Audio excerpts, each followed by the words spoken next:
Alright everybody, it's Mr. Drake back in effect, and before we get into today's video, I want to know what's your favourite app for personal finance. It could be banking or investing, betting or budgeting, cash flow or discounts, or anything that I haven't mentioned above.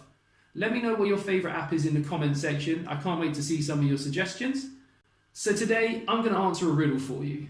What is it that destroys us? It is something that we all have. It's our ego. What the? Okay, now, don't put me on blast just yet. We all have an ego, and on its own, it's a wonderful thing. It builds and protects our identity and shapes our view of the world. Everyone has an ego, but it's important to realise there are two types of ego.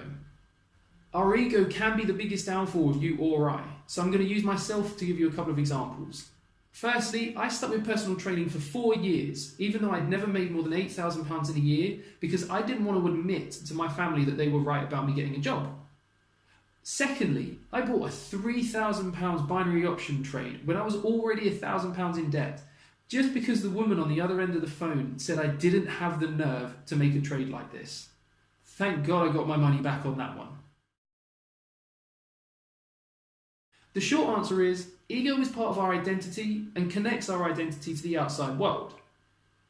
The ego wants to protect our identity, and an ego, much like a muscle, can be strong or weak depending on its conditioning. If part of your identity is you're a great driver and you have a weak ego, you'll believe you're a great driver no matter how many accidents you have.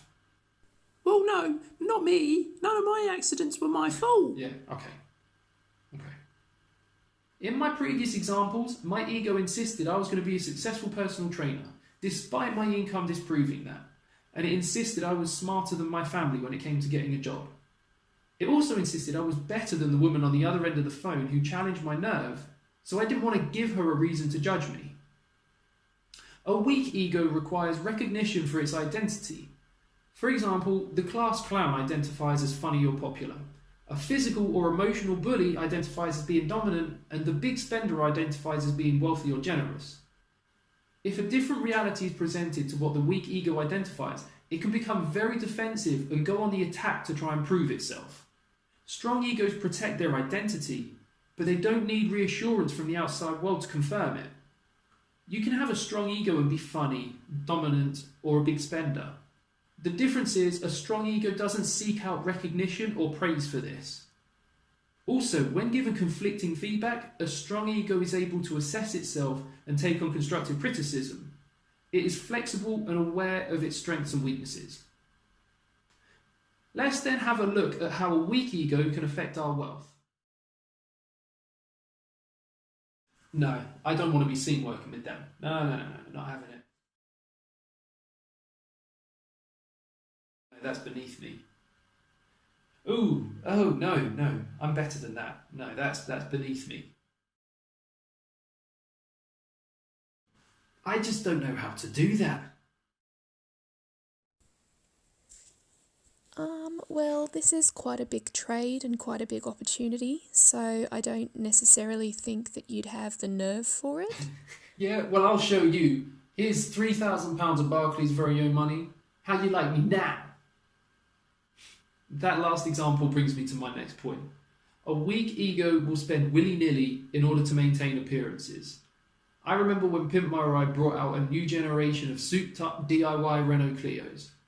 And Apple's pricing strategy means that people who have to have the newest iPhone are willing to spend thousands for it. I should say, my ego fluctuates, and it fluctuates on things like what music I'm listening to, or even what vehicle I'm driving.